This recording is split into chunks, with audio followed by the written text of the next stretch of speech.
So due to supply and demand issues, my supplier is running out of Sperzel tuners, and he only had a 6-in-9 set. This guitar is 3 aside, so some of these are going to be the wrong way around. And looking at them, I can't actually figure out which. Those are right. So, because these are Sperzels, and we've got a standalone video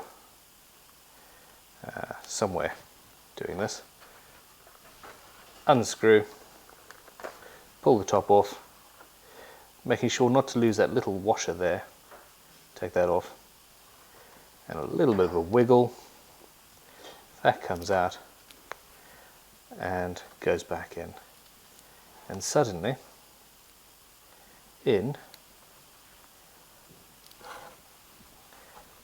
just under a minute or less you have a tuner that is the other way around. Now, locking Sperzels have got a little split pin here which you need to drill a hole to situate, shall we say, and you have to think about the alignment. You could have tuners sort of like that, or running alongside the edge of the fretboard, which would curve it in. I don't like that.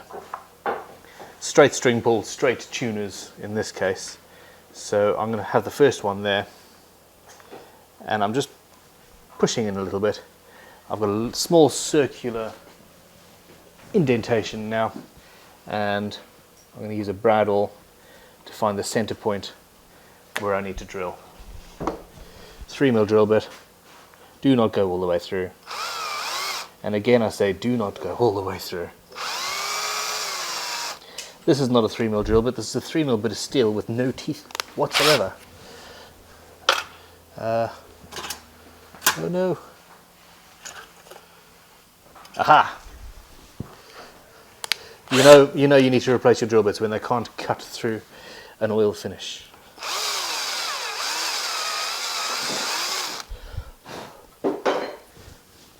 So put that in, and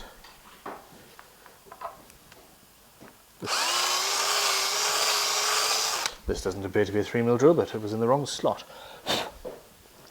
Anyhow, you go like so.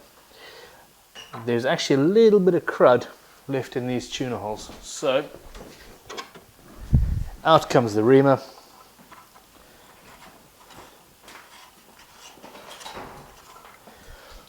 And that just needs cleaning up. There we go. Sperzels have got an 11mm nut, and almost all other tuners on the planet use a 10mm. Do not be tempted to use an adjustable spanner. Isn't that great?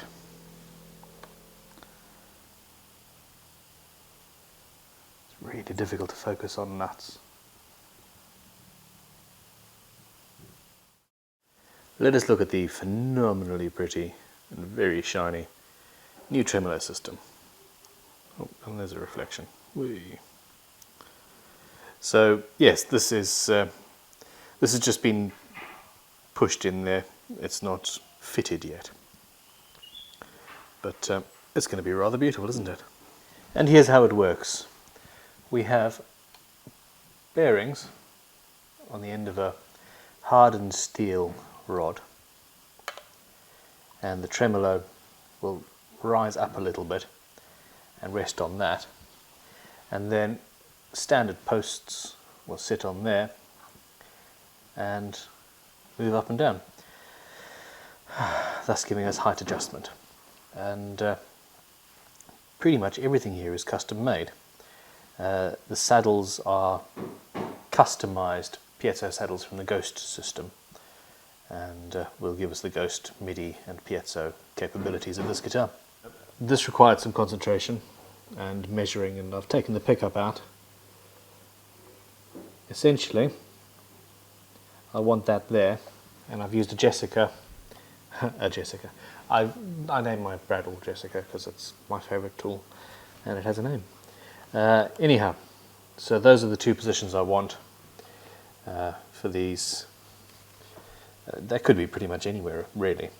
I have lined it up with the line of the saddle so that it flows a little bit better. And well, this is the nerve-wracking bit, quite frankly. I'm going to just start drilling holes.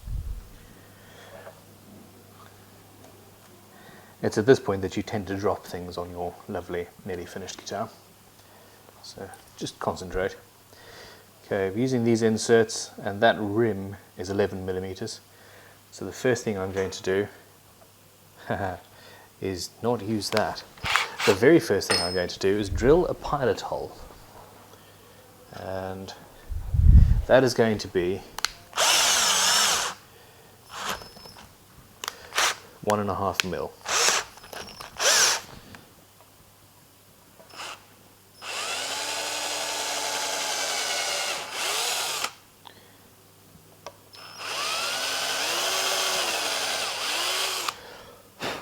Before you start screwing around with things, make sure you're in the right spot, shall we say. So, an 11 mil recess with a spur point cutter.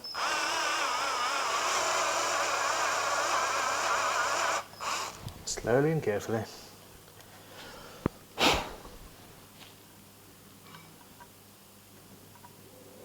There we go. That's just going to be, they are going to be just below, that lip is going to be just below the level. Onto a 9.5 millimeter drill bit.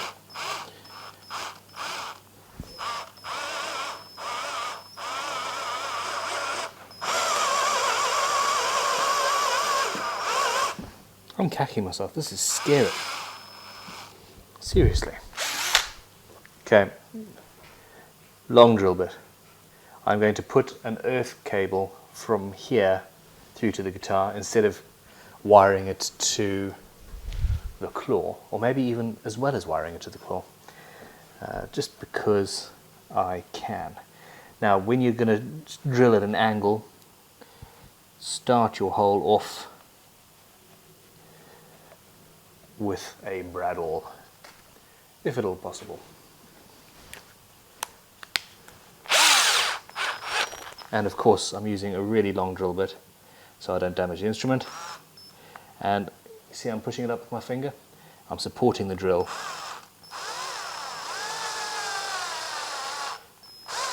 Well, I'll try and get it to bite. I don't want to slip and gnarl into there.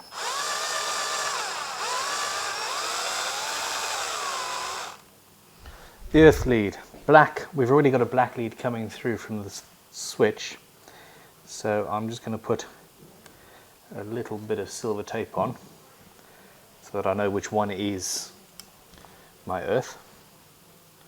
Oh, before I put it through there, I need to strip it. Okay, so that goes through there.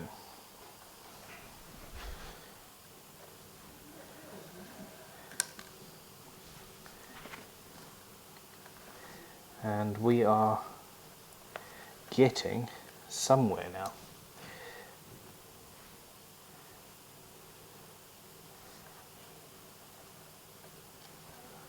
Okay, hopefully this doesn't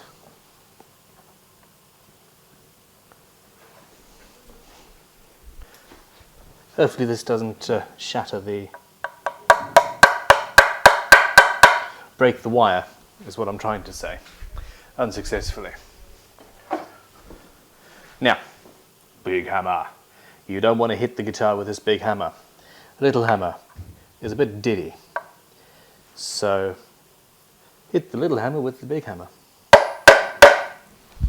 And while I'm about it, come to think of it, I don't want the guitar to be in the neck rest while I do this. I want it to be flat on the table. And I'm going to have to refocus now. Dagnammit. Here we go. So we want the insert. We want there to be direct pressure between the guitar and the workbench.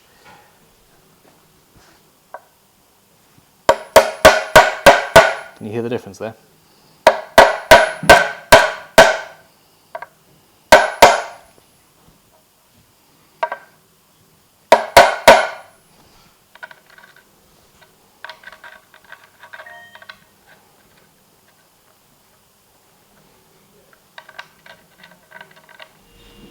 So that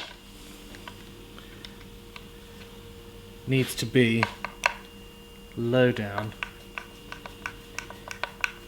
with just enough room for the bearings to move at the least. See, that's just binding. And then once we've got it at its lowest point, we can start playing around with action and height and all that. Well, actually, it's on that side. That's easier. Bye-bye.